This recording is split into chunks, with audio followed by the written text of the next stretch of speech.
Welcome all to the next video, Dr. R.S. and you, on science of cosmetics and personal care products.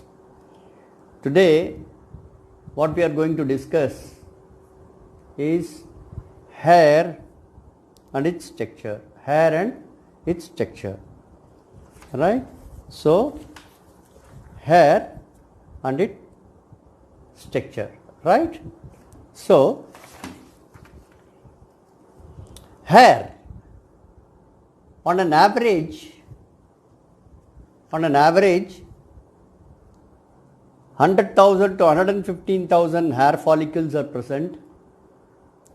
Each hair follicle grows 20 new hair in lifetime. Each hair follicle grows 20 new hair in lifetime. Each hair grows for several years. Each hair fall out eventually and replaced by new hair. Color, length, diameter, shape, distribution of the hair are genetically controlled. Shape can be straight, curly, wavy, coily. The coily hair you can especially see in African hair.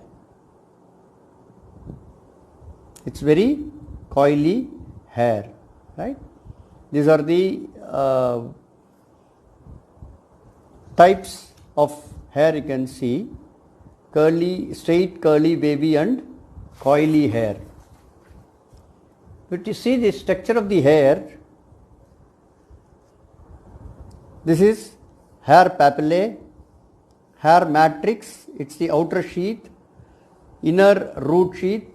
All hair follicle, all hair shaft is associated with sebaceous gland, and this is the hair shaft. Okay, these are the muscles, and this is the hair bulb.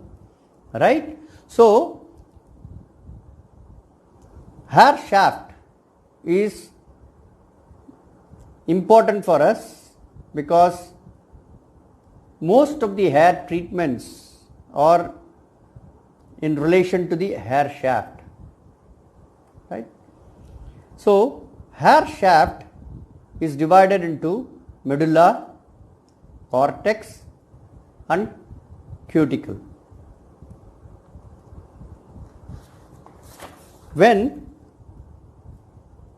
we see the structure of the hair, that is, we are talking about the hair shaft, right? Hair shaft. You can envisage a pencil, all right? Envisage a pencil. Inside lead is medulla. Okay?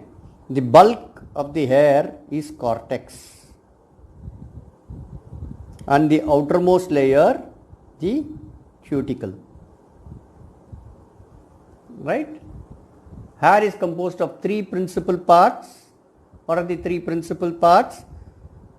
Cuticle, cortex and the medulla. If you see a rubber, or if you see a pencil, okay, in the pencil, the outermost painting, in the pencil is cuticle. The bulk of the wood in the middle is cortex, and the lead inside the pencil is medulla. Right? It's a simple explanation. Now, we will discuss about cuticle. Cuticle is the outermost part of the skin. Hair cuticle. Cuticle is the outermost layer of the skin formed of keratin. Okay. Important layer. Cuticle is a very, very important layer. Protect inner layers of the hair, right? Basically the cortex. Cortex is the bulk of the hair, and cuticle, like our stratum corneum in skin, cuticle is for hair, right? Cuticle protects the the inner layers of the hair. Cuticle contributes to the feel of the hair, right? We will see how, right? High temperature and high pH lift the cuticle, expand and it opens, right? High pH and high temperature. So things can penetrate inside the hair at high pH and at a high temperature. Wet hair swells cortex and wet hair swells the middle portion, no, the cortex, and lift the cuticle. Conditioning of the hair with oils and neutralizing static charges on the hair will close the cuticle. We will see this subsequently. We can see all these things in little detail, right? Damage to the cuticle cause damage to the hair. Okay, this is very important. Damage to the cuticle causes damage to the hair. So cuticle is the outermost layer of the hair, right? And it is a protective layer. It protects the inner layer.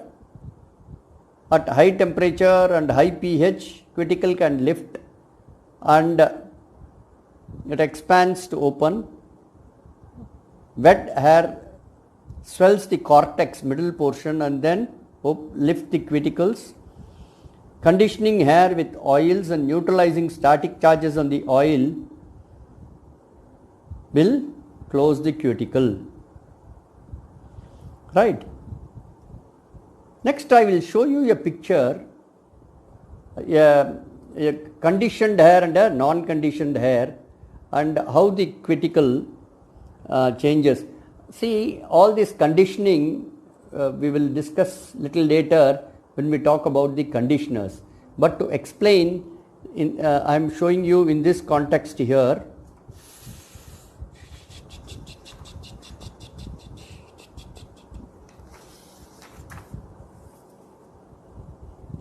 See, this is the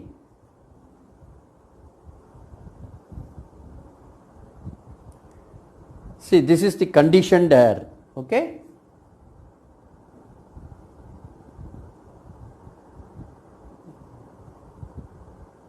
And this is non-conditioned hair, and these are the cuticle, right?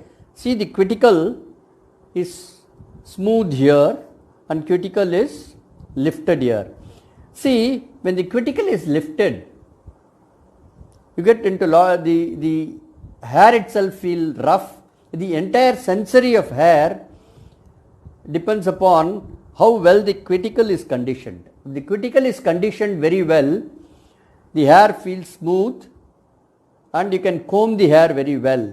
If the cuticle is lifted, then it is very difficult to comb the hair. That is why wet hair it is very difficult to comb, right?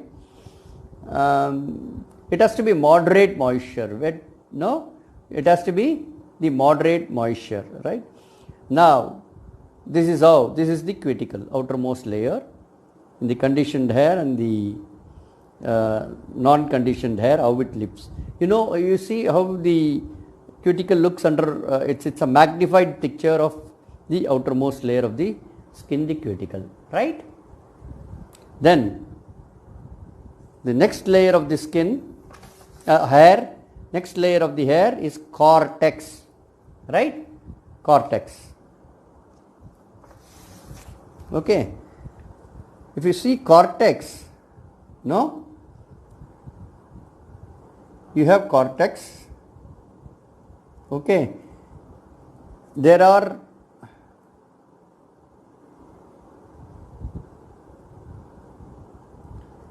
strands of keratin, fibers in the cortex.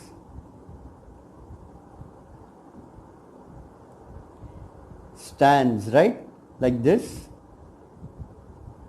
Every strand forms a bundle. Okay, like that entire thing, and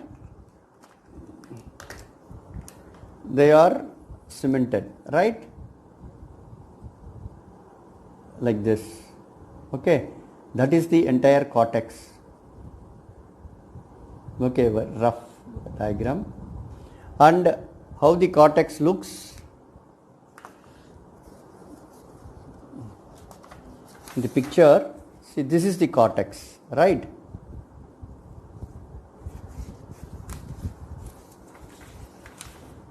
So this is the cortex where you can see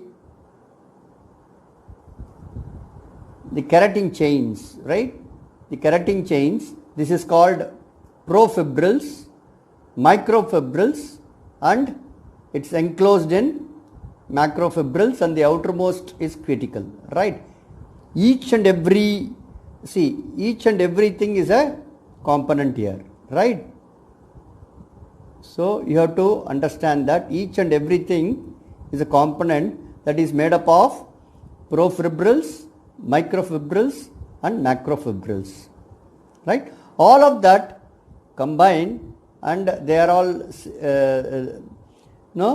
binded, and they form a hair, right? Each hair is made up of many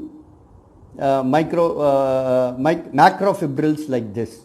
Each macrofibril has a microfibril, and the microfibrils are formed with protofibrils, right? This is how the cortex looks, right? So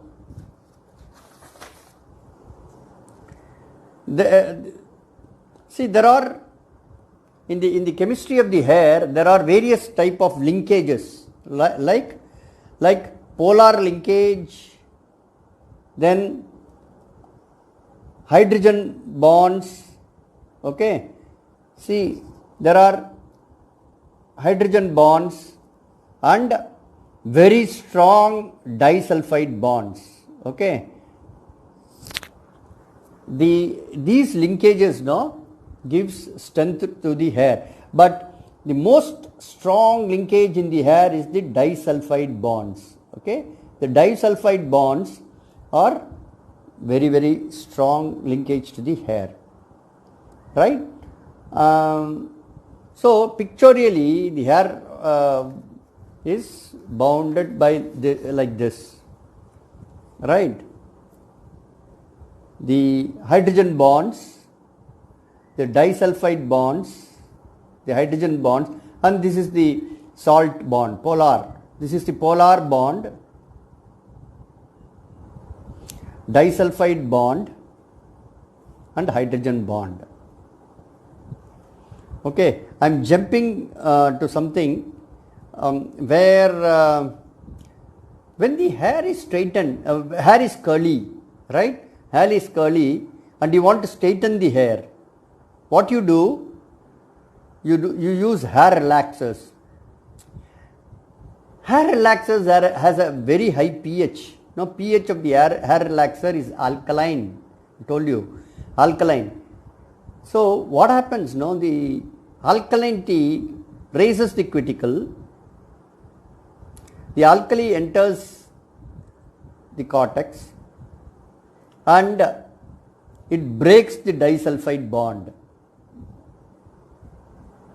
When you apply the hair straightener, and comb the hair, and then wash the hair. So by combing and washing, what you do is you are breaking the disulfide bond, straightening it, and reforming again. So till the new hair grows, it will be straight. So breaking hydrogen bond and weak salt bond is easier, but breaking the disulfide bond is very difficult. All these hair relaxers aim in breaking the disulfide bond and reforming the disulfide bonds. Okay, that is what the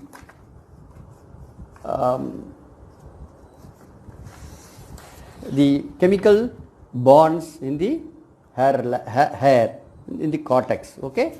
Now, the middle portion of the hair, say the middle portion of the hair like this is medulla. See, in some cases this medulla is not at all present or very light. It may also be absent. So, like the cuticle, the medulla can be important for distinguishing between hairs of different species, but often does not lend much important information to differentiation between hairs of different people. Okay, it can be different species but not different people. Okay. There are a lot of views on the function of this cuticle, but it's not still sustained, but the entire products, personal care products, work on the cuticle. How in the cuticle it has to be, I told you the cuticle should not be raised, it has to be straightened, and that is how the hair get conditioned and you get the silky feel. As long as you protect the cuticle, the hair is stronger, right? When the cuticle is damaged, the hair is damaged, right? So, in the cortex, right? The cortex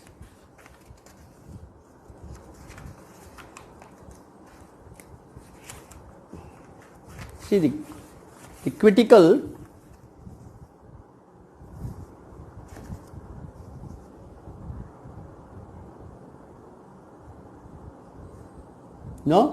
all hair oils, hair conditioners,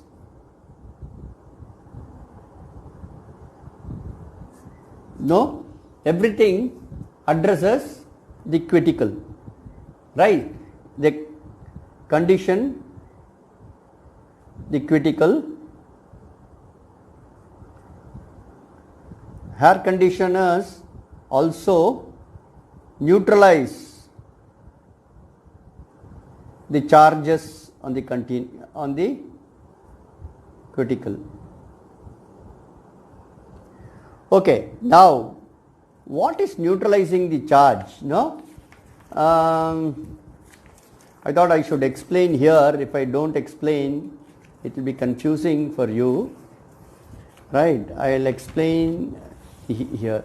See, now when you shampoo the hair, right, most of the shampoos are anionic in nature. The surfactants are anionic in nature.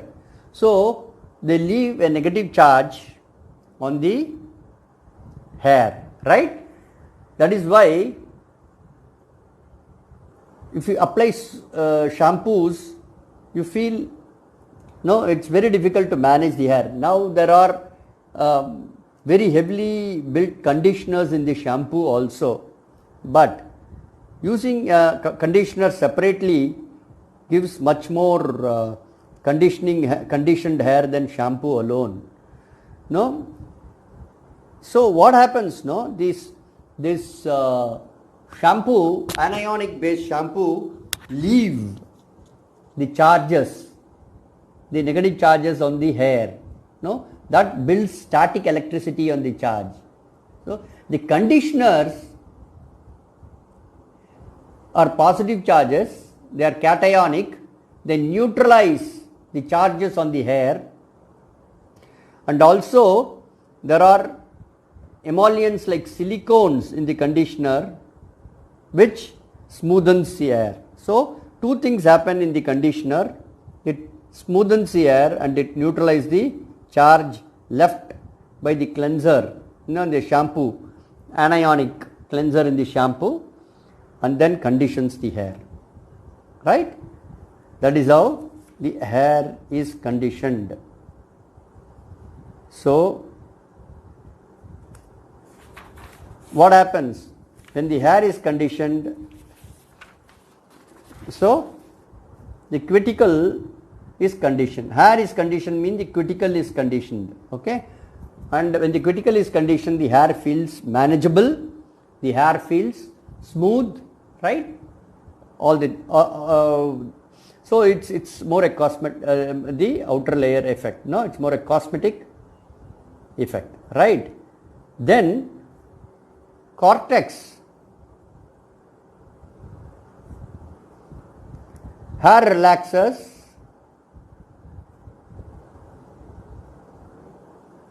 and hair dies.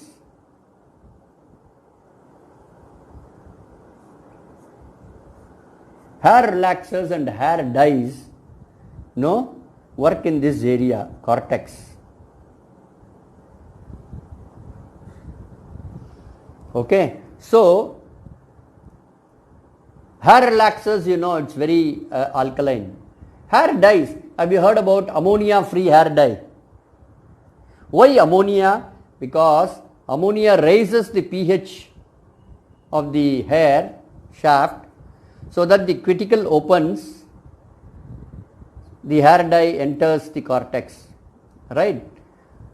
If it is not ammonia, they use some other agent that increases the pH. Anyway, the pH has to be increased, right? They have used some other ingredient to increase the pH in case of hair dyes, right? That is how the hair relaxers and hair dyes work in this area. Example, right, in the cortex, right? It's medulla. We need not go to medulla for cosmetic products. For cosmetic products or cosmeceuticals, cuticle and cortex are the most important thing, parts, right? Then physical properties of the hair. Okay, these physical properties of the hair are very, very important because it is used in evaluating the product, how much it has made our the hairs the strong, right? How much condition the hair, all those aspects are given in this. So for example, strength, single hair can support a load of 100 grams. No, it's a load, right? There are some equipment which applies load and see at what load the hair breaks, right? So when we want to say that our product strengthens the hair, those equipments are used to show that before treatment this is the strength and after treatment this is the strength. No, the weight needed to break the hair, the force needed to break the hair, right? That is the strength. No, elasticity, hair can resist forces that changes its shape, volume and length. It's like a spring, it rebounds back. No, hair elasticity. Static electricity, static electricity makes the hair unmanageable, we discussed, right? Static electricity makes the hair unmanageable. Moisture content, on an average 5% moisture content at 15% relative humidity, increase to 15% moisture content at 80% relative humidity. So external humidity plays a very important role in the moisture content of the hair. Porosity, right? Intact cuticle gives low porosity and better protection to the hair. What is intact cuticle? It should not be raised, it should not be damaged. So intact cuticle gives low porosity and protection to the hair. Texture, right? Texture of the hair, no, can be that can be a fine, medium and coarse hair, no, 40 microns, 70 microns and 110 microns in diameter. Fine hair feels thin and lacks natural body and bounce. There may be areas where you can see the scalp through the hair. Fine hair can be either straight or wavy and typical Caucasian hair types. Medium hair, no, most of the Asians have. Medium hair feels thicker in texture, both in individual strands and in overall volume of the hair on the scalp. Medium texturized hair can be straight, wavy or curly. Coarse hair, it's 110 microns, it's thicker. Coarse hair feels rough in texture and it may feel like you have lot of it. Coarse hair can be straight. Asian hair or curly frizzy example, Afro-Caribbean hair is coarse. African hair, it's coarse and it is very curly, whirled, right? So the hair care for Africans, that's ethnic hair care. It's a very special hair care products for Africans because their hair type is totally different. It's very, very swirly hair and very difficult to manage, right?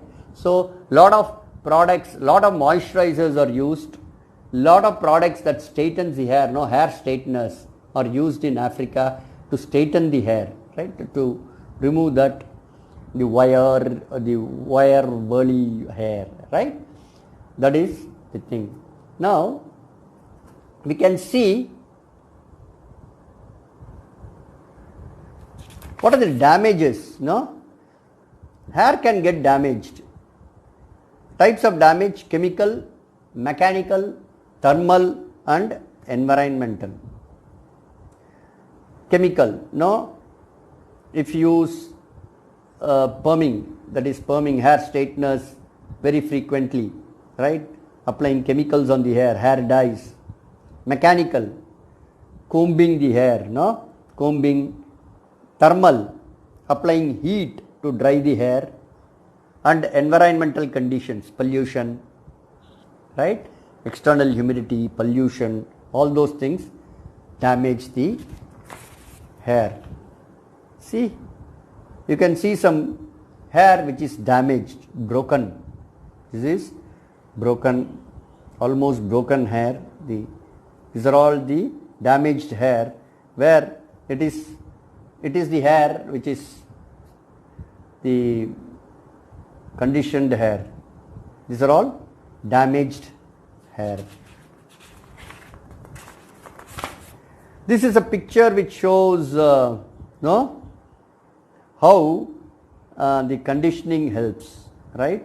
And and how using a different type of surfactants in your formulation, how it manages to keep the outermost layer, the cortex, very the integrity is not lost. That's how it's explained here. See here.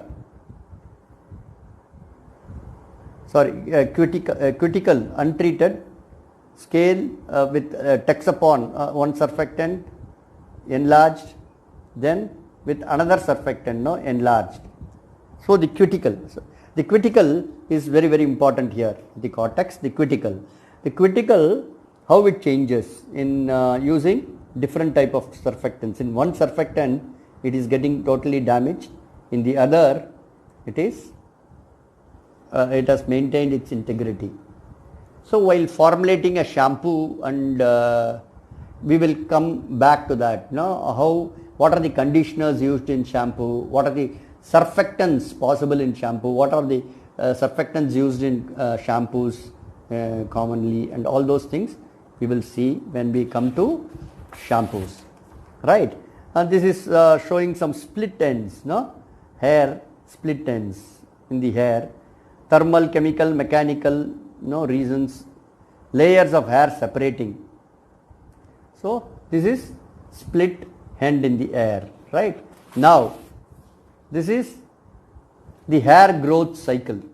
This is also very, very important. The hair growth cycle. Hair growth cycle, right?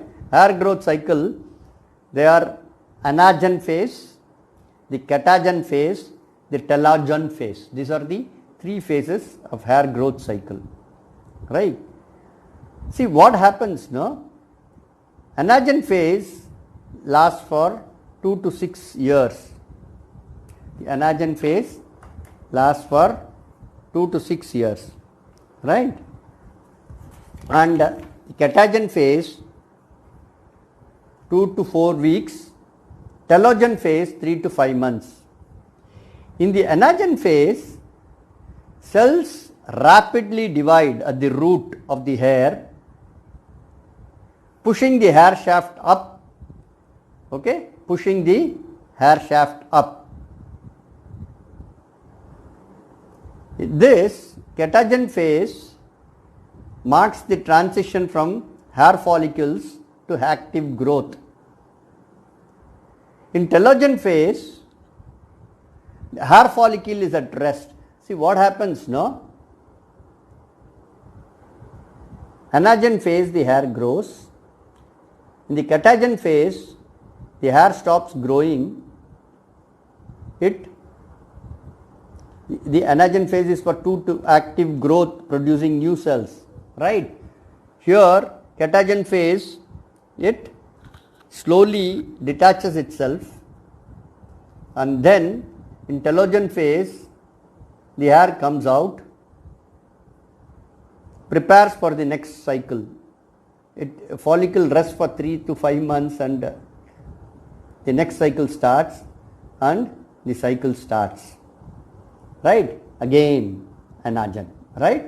Again it goes to anagen phase, right? Anagen phase.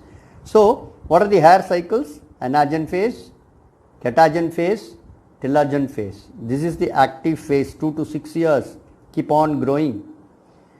In catagen phase, the hair stops growing, the hair detaches from the follicle, right? From the follicle. And in telogen phase, hair comes out, and it's resting phase 3 to 5 months. And after that, the hair grows, go back to the anagen phase. This is the hair growth cycle, right? What I suggest is, I'm giving a site, right? HTTP YouTube, this YouTube,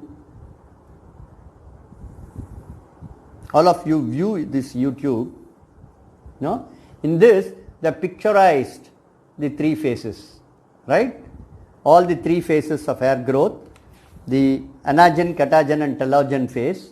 So kindly view the YouTube, right? You can see the 3 phases picturized. It's an advertisement for some hair growth product, but doesn't matter. But it gives a very good picturization on the 3 phase, the hair growth cycle, right? Please.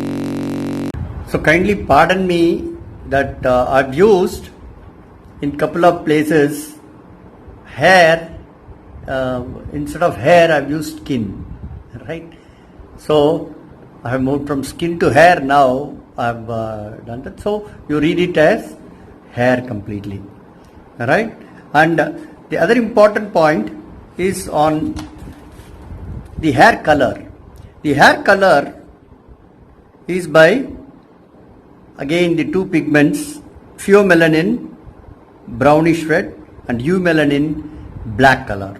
We saw in the pigmentation before how these pigments are formed and how the color, how it's synthesized, right?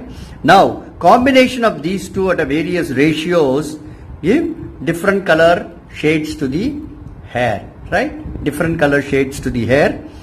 And these color pigments, the melanin, is present only in the cortex, right? It's in the cortex, not in the other layers. It's only in the cortex, right? That is another point. Okay? This is what I want to share with you today, and I trust I made it a little simple for you all to understand. Thank you for listening. So going to today's lesson, life lesson, my life lesson, it's religion and spirituality. Religion and spirituality. Religion tends to be based on beliefs. It may separate people. Spirituality is inner science. It has no religion. It's not the anatomy, physiology, but it is the inner science which makes you as you. Thank you. Thank you for listening.